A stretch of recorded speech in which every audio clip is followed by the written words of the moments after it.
At 95 years old, Henry Callahan had never once asked anyone for anything. Not help with his coat, not a glass of water, not even the remote when the television was too loud. Until that ordinary Tuesday in October, when he looked straight at his grandson Liam and said words no one in the house ever expected to hear. "Liam, I need you to take me somewhere.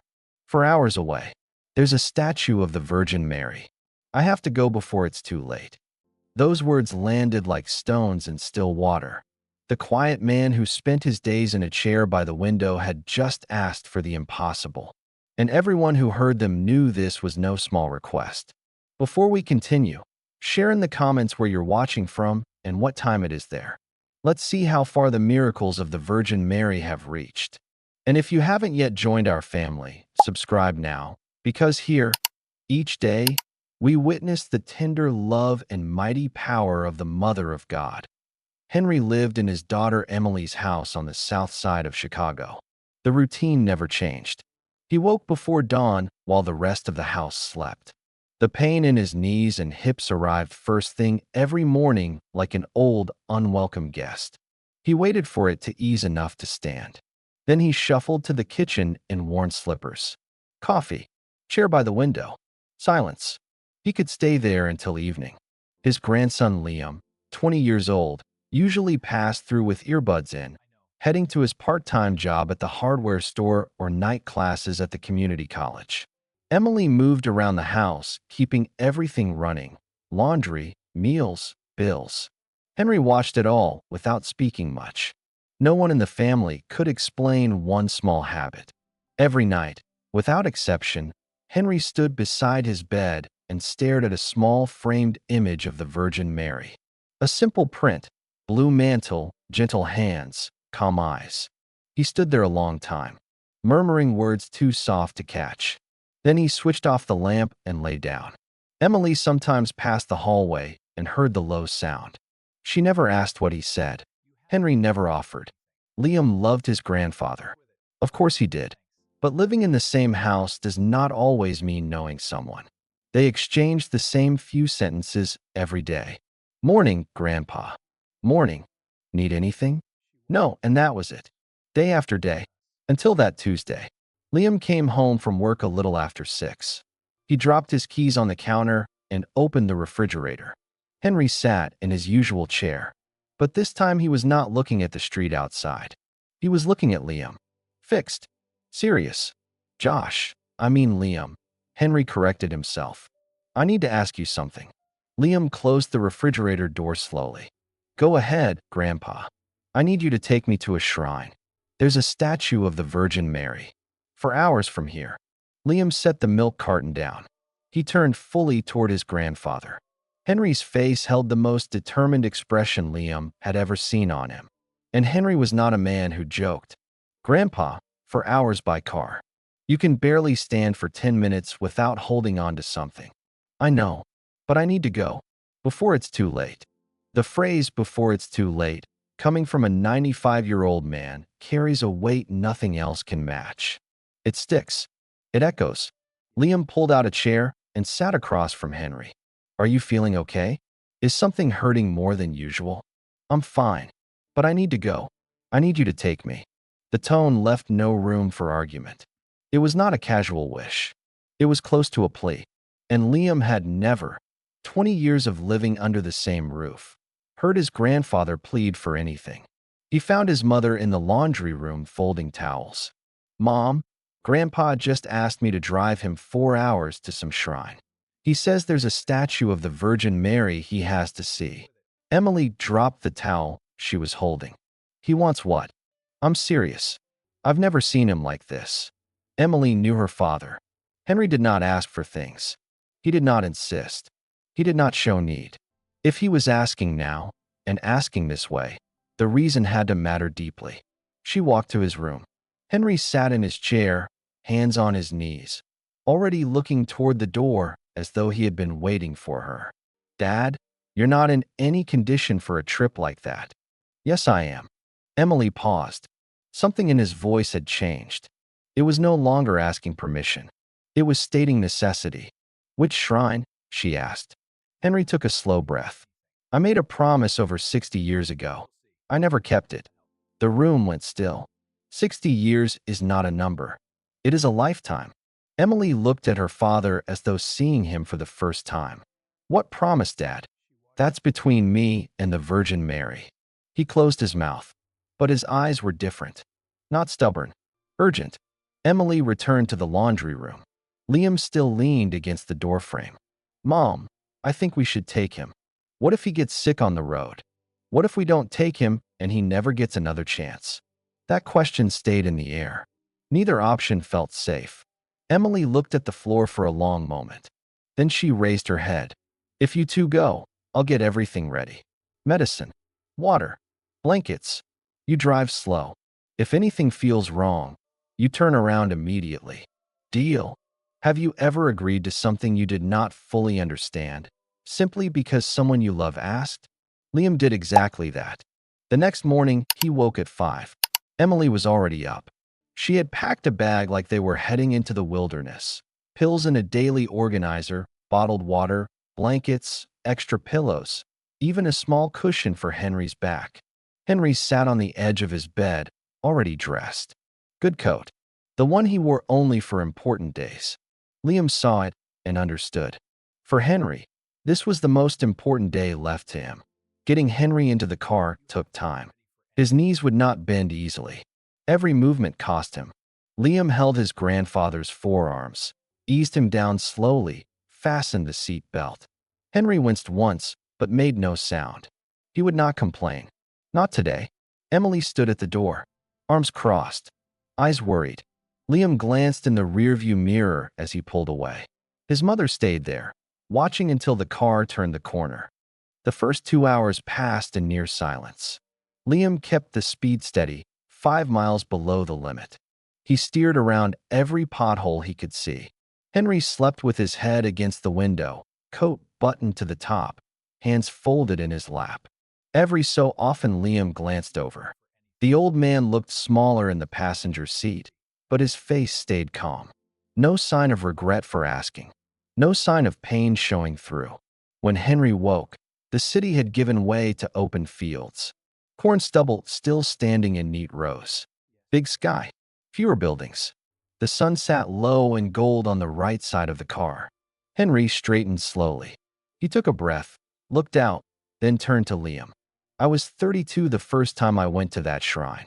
Liam kept his eyes on the road, but listened hard. His grandfather almost never spoke about the past. Why did you go? Henry waited a moment. He watched the fence posts slide by.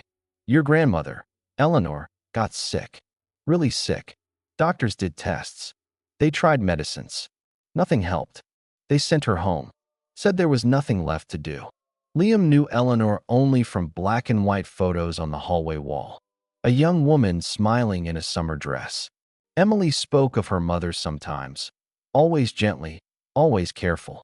The subject carried weight. I had 2 little girls, Henry continued. Karen, your mom, was 4. Her sister Rachel was 2. I was losing my wife. I didn't know how to be a father alone. Liam swallowed. He had never heard his grandfather say those words out loud. My mother took me by the arm one afternoon. She said, Henry, go to that shrine. Make a promise to the Virgin Mary. Ask for Eleanor.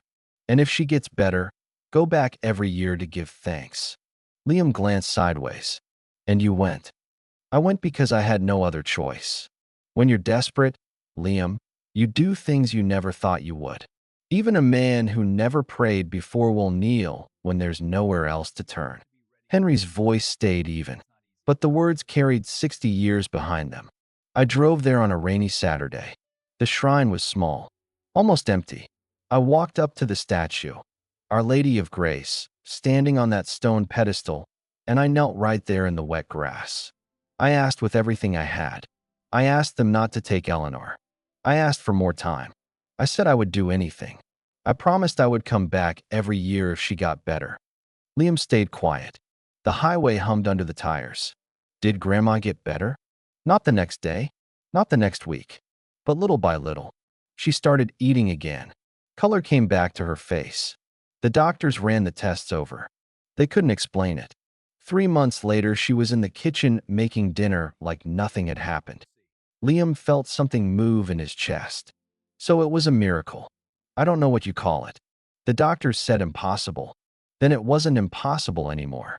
For me, it was the Virgin Mary who listened. And you went back every year? Like you promised? Henry looked out the window again. The way he turned his head told Liam the answer before the words came. I went the first 3 years. Life felt good. Eleanor was strong. The girls were growing. Then I stopped. Work piled up. Bills. School events. 1 year became 2. Before I knew it, 60 years had passed. I never went back. Liam repeated the number softly. 60 years. She never abandoned us, Henry said. She watched over Eleanor until the end. She watched over your mom and your aunt. She watched over you. But I walked away from her. His voice trembled on the last sentence. Not from weakness. From the sudden weight of 6 decades pressing down at once. Liam kept driving. He did not know what to say. What do you say to a man carrying guilt that old? There are no quick answers. Henry went quiet. Then Liam noticed it. A faint, clean scent drifted through the car. Roses. Sweet. Clear. Not from the air vents. Not from outside. Just there. He checked the back seat. Nothing. He cracked the window an inch. No flowers along the highway. The smell lasted maybe 10 seconds. Then it was gone. Liam shook his head once. He told himself it was nothing. Imagination. Dry air. 2 hours later, the GPS showed the exit. They turned onto a smaller road. Trees closed in. The shrine appeared at the end of a gravel drive. A white chapel, small and plain. A garden beside it. A dirt parking lot with only 3 other cars. Liam parked. Turned off the engine. The silence outside felt different. Full. Not empty. We're here, Grandpa. Henry looked toward the garden. His eyes brightened in a way Liam had never seen. Getting him out took longer than getting him in. Legs stiff after hours of sitting. Pain showed in the tight line of his mouth. Liam brought the wheelchair from the trunk. Helped Henry lower himself. Pushed slowly over uneven grass and small stones. A few people were scattered around.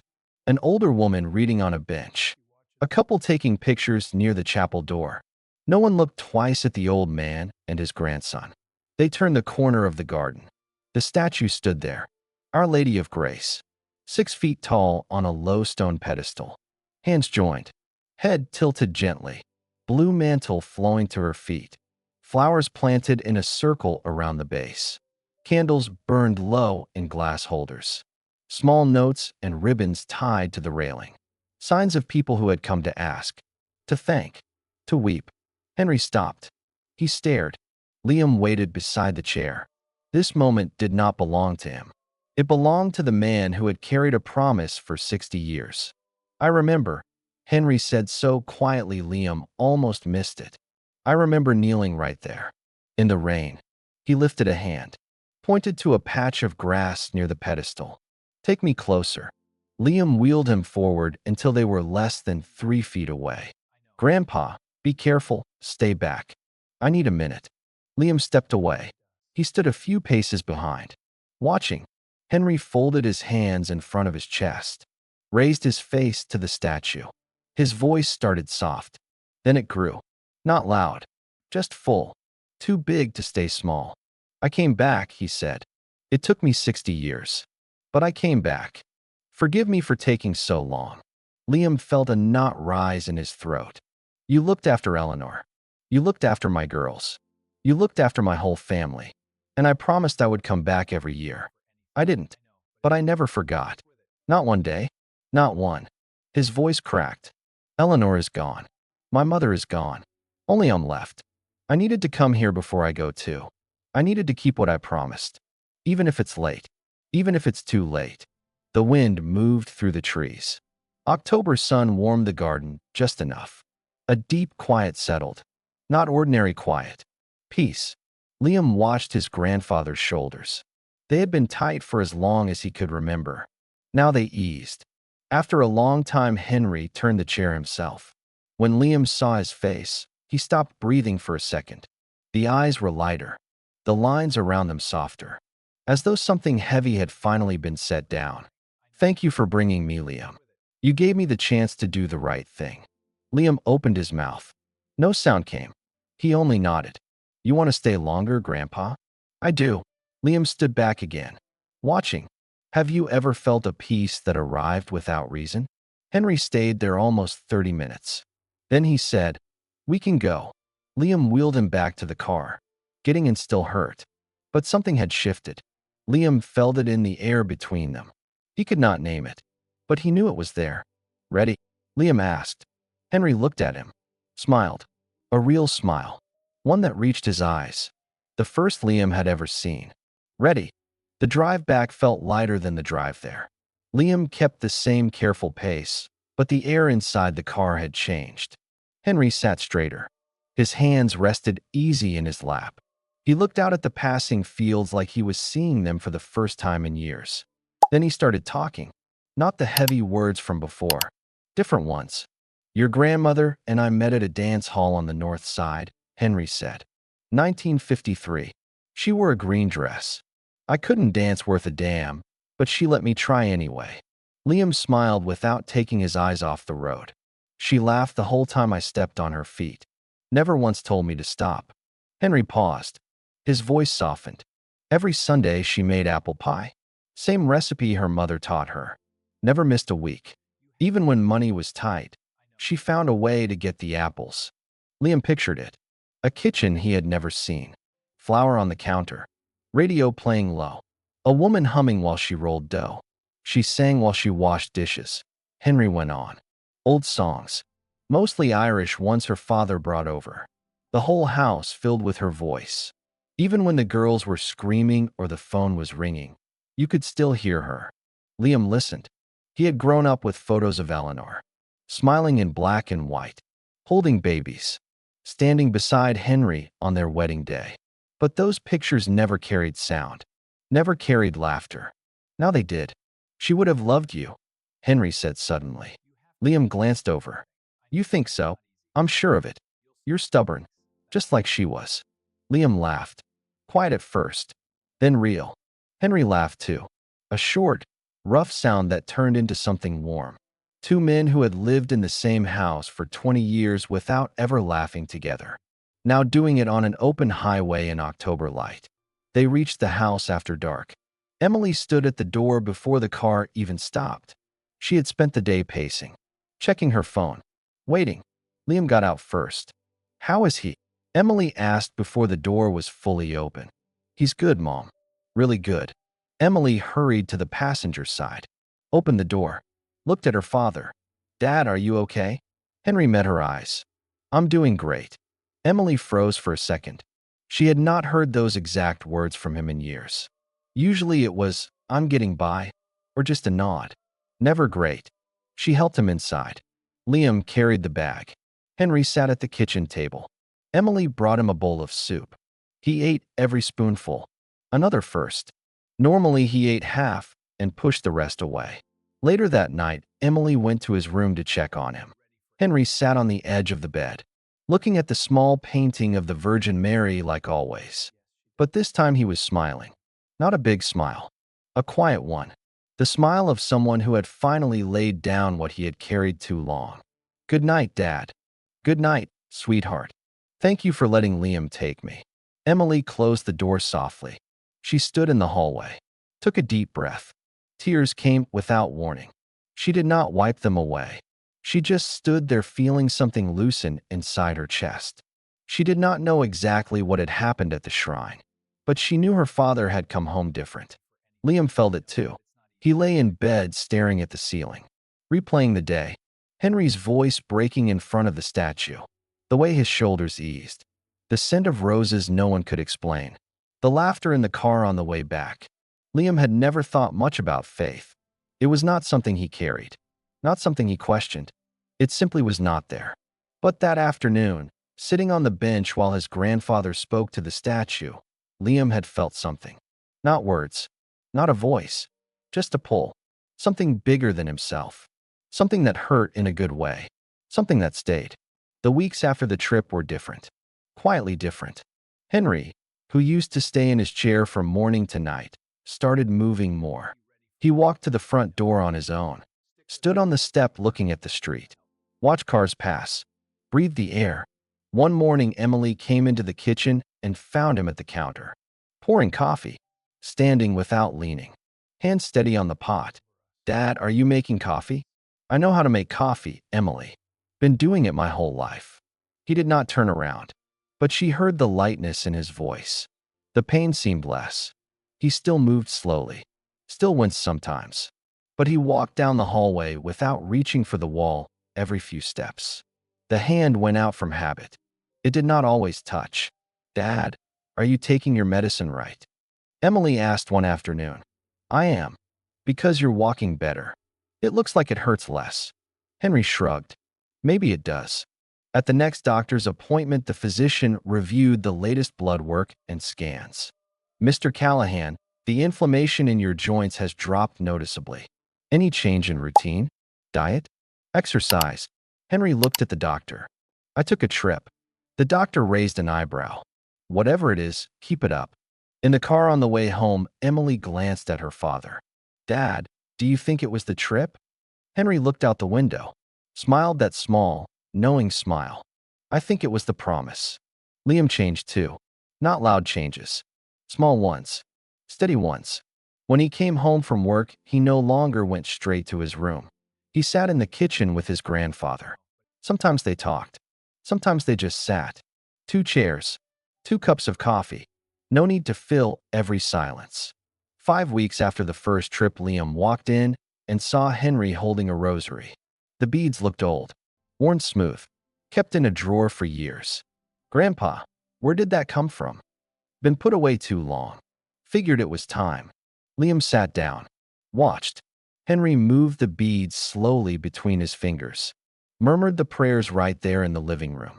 No pretense, no show, just doing it. "Grandpa," Liam asked after a while, "back at the shrine, in front of the statue, what did you feel?" Henry paused the rosary, thought for a moment. "Peace. Like someone lifted a sack of stones off my back. That's all."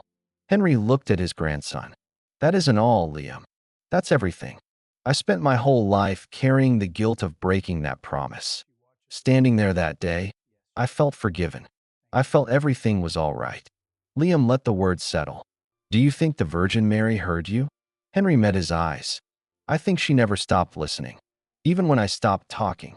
Liam thought about that for days. You live with someone 20 years, eat at the same table, watch the same television, and still you never really know what they carry inside. Henry had always been grandpa in the chair, quiet, distant. Now he was a man who had loved a woman, almost lost her, made a vow in desperation, failed to keep it, carried the regret 60 years, and at the very end, went back to make it right. That changes how you see a person. One Saturday morning, 2 months after the first trip, Liam sat across from Henry in the kitchen. "Grandpa, what if we go again? Next month. Another visit." Henry looked at him. Took a few seconds. "You want to go?" "I do." "Why?" "Because that day, sitting on that bench, I felt something I'd never felt before, and I want to understand what it was." Henry smiled. "Then let's go." They went again the next month. This time the preparation felt familiar. Emily packed the same bag: medicine, water, blanket, cushion. Henry dressed in his good coat without being told. Liam loaded the wheelchair just in case, though Henry walked to the car with less hesitation. His steps were still slow, still careful, but the distance between each one had shortened. The drive north followed the same highway, same fields, same golden October light that had already begun to fade into November gray. Henry talked more on this trip, not about guilt, about small things. "My mother prayed the rosary every morning at 5, he said. Snow, rain, fever, didn't matter. 5 o'clock sharp, beads in her hand. She did it until the day she died." "Did you ever pray with her?" Liam asked. Henry gave a short laugh. "When you're young, you think you don't need anything, until the ground disappears under your feet." Liam kept his hands steady on the wheel. He listened the way he had started listening since the first trip. Not just hearing words, hearing the man behind them. They reached the shrine before noon. Fewer cars in the lot today. The garden looked the same. Flowers still blooming in stubborn patches. Candles still burning in their glass holders. Notes still tied to the railing. Henry got out easier this time. He leaned on Liam's arm, but did not need the chair. They walked together to the statue. Slow. Deliberate. No rush. Henry stopped a few feet away. Looked up at the Virgin Mary the way he had the first time. Then he glanced at Liam. "You don't have to stand back today," he said. Liam nodded once. Stepped forward. Stood beside his grandfather. Not praying. Not knowing how. Just standing. Shoulder to shoulder. Henry folded his hands. Spoke quietly. The same words as before. Gratitude. Regret already forgiven. Thanks renewed. But this time the voice carried no tremble. Only steady peace. Liam stood in silence. Felt the same pull he had felt on the bench weeks earlier. Deeper now. Closer. He did not have words for it. Did not need them. When Henry finished, they stayed a while longer. Wind moved through the trees. Sun warmed their faces. Neither spoke. Neither needed to. On the drive home, the silence felt different. Not heavy. Good. The kind that belongs to people who have already said what matters. Halfway back, Henry rested his hand on Liam's shoulder for a moment. No words. Just the touch. Then he took it away and looked out the window again. Liam felt it settle somewhere deep. The house changed after that second trip. Not all at once. Not dramatically. But steadily. Emily noticed first. She came home from work one evening and heard laughter from the living room. Real laughter. Loud enough to carry down the hall. She dried her hands on a dish towel and looked around the doorway. Henry sat in his chair telling his story. Hands moving. Face alive. Liam sat across from him. Head thrown back. Laughing so hard his shoulders shook. Emily leaned against the frame. Watched. Tears came quietly. She did not interrupt. She just stood there seeing the family she had always hoped for. Father and grandson. Connected. Alive in the same room. She thought of her mother. Eleanor. How she used to say Henry kept too much inside. How she wished he would open up. Emily slipped back to the kitchen without a sound. She did not want to break the moment. Later she called her sister in Denver. "Rachel, you won't believe this. Liam took Dad to that shrine. And ever since, he's different. He moves better. He talks more. He laughs. He even makes his own coffee again." Dad making coffee? First time in years. Rachel was quiet a moment. "Tell Liam thank you for me." "I will." Emily hung up. She stood at the sink. Looked out the window at the dark street. Felt something warm move through her. Gratitude. Relief. Something close to wonder. Liam kept going to the kitchen after work. Sat with Henry. Listened to more stories. Asked questions. One evening Henry looked at him across the table.